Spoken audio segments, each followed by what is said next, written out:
Hello అండి. నేను doctor Vinay Raj, critical care physician, rush hospital, Suchitra circle. ఈరోజు మనం మాట్లాడబోయే టాపిక్ డయాబెటిక్ పేషెంట్స్లో వచ్చే సీరియస్ కాంప్లికేషన్ డీకేఏ, డయాబెటిక్ కీటోసిడోసిస్. డీకేఏ అంటే ఏంటి? సో మన శరీరంలో గ్లూకోజ్ మరియు ఇన్సులిన్ రెండు కూడా సమతుల్యంలో ఉండాలి.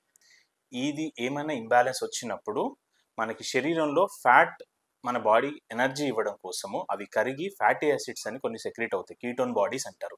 సో ఆ సిచ్యువేషన్ని మనం డయాబెటిక్ కీటోసిడోసిస్ అంటాం.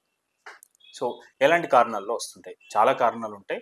ఉదాహరణ కొన్ని తీసుకుంటే, చాలా కాలంగా షుగర్ సరిగా కంట్రోల్ లేనప్పుడు, లేదా మనం తీసుకుంటున్న ఇన్సులిన్ డోసేజ్ శరీరానికి సరిపోనప్పుడు, కొన్ని ఇన్ఫెక్షన్స్ వచ్చిన టైంలో, లేదా స్ట్రెస్కి బాగా గురి అయినప్పుడు, ఇలాంటప్పుడు షుగర్ బాగా పెరిగిపోతుంటుంది.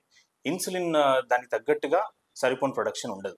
అలాంటి సిచ్యువేషన్లో మన శరీరానికి ఎనర్జీ కోసము మన శరీరం ఫ్యాట్ ద్వారా ఎనర్జీ తీసుకుంటుంది. అప్పుడే ఈ యాసిడ్స్ అనేవి ప్రొడ్యూస్ అవుతాయి. దీన్ని డయాబెటిక్ కీటోసిడోసిస్ అంటాం. లక్షణాలు ఏముంటాయి, ఎలా గుర్తుపట్టొచ్చు? సో బాగా విపరీతమైన దాహం వేయడం, యూరిన్ ఎక్కువ రావడము, బాగా నీరసం అనిపించడము, తలనొప్పి, అలాగే కడుపులో నొప్పి, వాంతులు అవుతుండొచ్చు.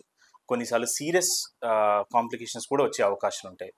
ఉదాహరణకి ఛాతీలో నొప్పి, శ్వాస తీసుకోవడం కష్టం, వేగంగా శ్వాసను తీసుకోవడము, కొన్ని బాగా మత్తుగా అవ్వడము, అండ్ కొన్నిసార్లు కోమా కానివ్వండి, కార్డియాక్ అరెస్ట్ అంటారు, అంటే చనిపోయే అవకాశం కూడా ఉంటుంది.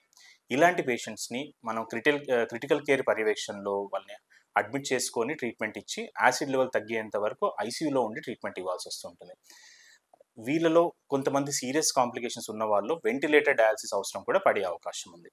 సో డాక్టర్ గారు, మరి ఇలాంటి సిచ్యువేషన్ మేము ఎలా గుర్తుపట్టాలి, మేము ఎలాంటి జాగ్రత్తలు తీసుకోవాలి అని అంటే, మీరు మీ గ్లూకోజ్ వాల్యూ అబ్జర్వ్ చేసేటప్పుడు తరచుగా గ్లూకోజ్ ఎక్కువగా ఉండడము, కంట్రోల్ సరిగా లేదు అనిపించినా, లేదా మీరు ఏదైనా కొత్త మెడిసిన్స్ వాడుతూ ఉన్నప్పుడు, ఈ ఇన్సులిన్తో పాటు ఉదాహరణకి స్టిరాయిడ్ లాంటి మెడిసిన్స్ తీసుకున్నప్పుడు, లేదా జ్వరం కానివ్వండి, ఏదైనా ఇన్ఫెక్షన్ లక్షణాలు కనిపించినా, ఇంక ఏ రకమైన స్ట్రెస్ అయినా శరీరానికి వస్తూ ఉన్నా, కొత్త ప్రాబ్లమ్స్ వస్తూ ఉన్నా, ఇలాంటప్పుడు మీరు కొంచెం ఎర్లీ స్టేజ్లో ఒక డాక్టర్ని కన్సల్ట్ అయ్యి ట్రీట్మెంట్ తీసుకుంటే ఇలాంటి సీరియస్ కాంప్లికేషన్ మనం అవాయిడ్ చేయొచ్చు.